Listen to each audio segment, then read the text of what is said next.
आप जिनके लिए बोल रहे हैं वो मेरे बड़े भाई थे, बड़े भाई हैं और बड़े भाई रहेंगे। उनकी गायकी देखकर मैं बड़ा हुआ हूँ। मेरी एज बहुत छोटी है, उनसे मैं कम से कम 6 से 7 साल छोटा हूँ। तो अगर मैं अपने बड़ों का सम्मान नहीं करूँगा तो मुझे नहीं लगता कि मेरा कोई सम्मान करेगा। बहुत बड़ी बात बोला आपने। और वो बड़े थे, बड़े हैं, बड़े रहेंगे।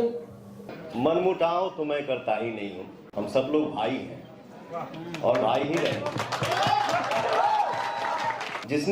जिसका आपने नाम लिया वो मेरा छोटा भाई है और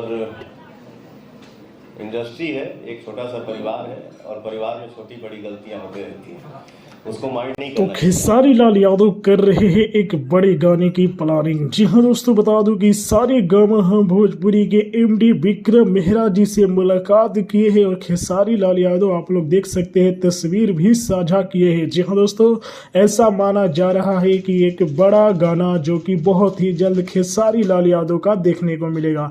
चलते चलते बता दूं कि कल 5 जनवरी है, भोजपुरी के पवन सिंह का जो कि जन्मदिन है। क्या आप लोग बधाई देना चाहेंगे तो कमेंट में दीजिए।